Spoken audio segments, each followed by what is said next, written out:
안녕하세요. 오늘은 ADHD에 대해서 설명드리려고 해요. 이게 정서장애로 분류가 되는 건 아니지만 정서의 어려움을 굉장히 많이 나타내고 있지요.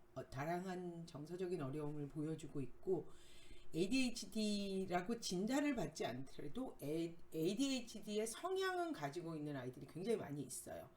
그래서 ADHD라는 거를 하나의 행동의 유형으로 생각해 주셔도 되고요. ADHD 진단 확진법은 없다고 보시면 돼요. ADHD라는 거에 확진법은 없어요. 확진법은 없고 이게 DSM-5, DSM-4TR 같은 데서 있었던 여러 가지 그 카테고리 중에 얼마나 많이 가지고 있냐로 지금 나타나게 되는 게 이제 ADHD인데, 일단 제가 Attention Deficit Hyperactivity Disorder ADHD에 대해서 설명을 드릴 거고요. 이제 조금 전체적으로 제가 설명을 드릴 때 이 교과서에서 쉽게 찾아볼 수 있는 내용들보다는 현장에서 겪었던 얘기들을 중심으로 해야 되겠다는 생각이 많이 들어서요. 그래서 여러분들이 책을 통해서 보실 수 있는 건 책을 통해서 조금 더 공부를 보충적으로 하셔야 된다는 거는 알고 계셔야 될 것 같아요. 그래서 지금 ADHD 발생 빈도하고 관련 사항에 대해서 말씀드리겠습니다.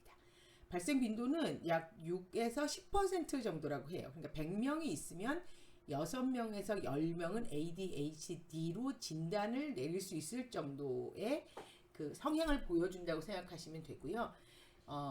그 다음에 나머지는 그러니까 그런 행동적 특성을 가지고 있다. 제 ADHD 아니야? 라는 생각이 들게 하는 애들은 굉장히 많죠.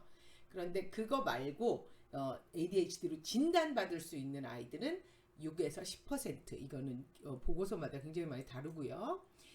여아보다는 남아에게서 많이 발생을 하고요. 연구에 따라서는 3대1에서 9대1까지 나타나요. 그런 이 연구에 따라서 굉장히 이 발생 빈도라든지 이제 그 남녀 성비라든지 이런 건 굉장히 많이 바뀌고 있고요.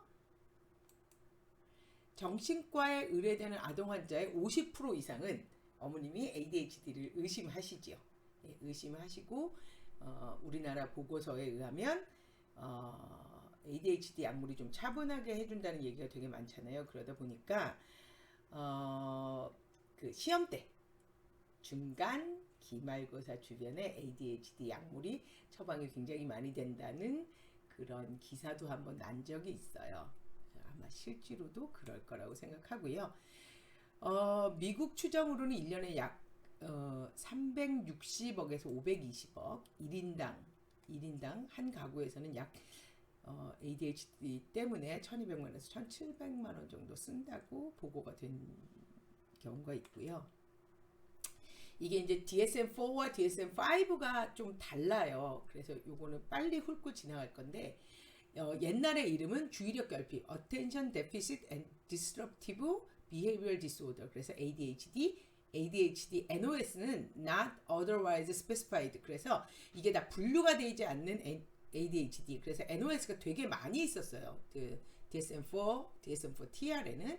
그래서 품행장애, Conduct Disorder, 반항성 장애, NOS 이렇게 해서 주의력 결핍 안에 5가지가 있었었는데요.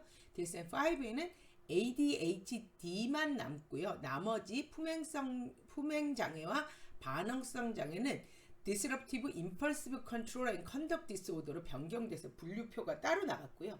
성인 ADHD에 대한 진단 준거가 다시 추가가 됐고, 발병 연령이 옛날에는 발병이 7세 이전에 돼야 ADHD로 확정을 했었는데 이제는 12세 이후로 늦춰졌어요.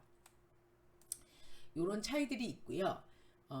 DSM 지금 4TR은 이제 여러분들이 공부하실 시점에서 거의 언급도 되지 않을 것 같은데, 이제 DSM-5 지금 나오고 있는 DSM-5에는 주의력 결핍 증상과 과잉 행동 충동성의 증상은 12세 이전에 나타나야 하고 최소한 6개월 이상 지속되어야 하고요. 각 개인의 발달 수준에 맞지 않아야 하고 2가지 이상의 환경, 즉 학교에서도 가정에서도 직장에서도 나타나야 돼요.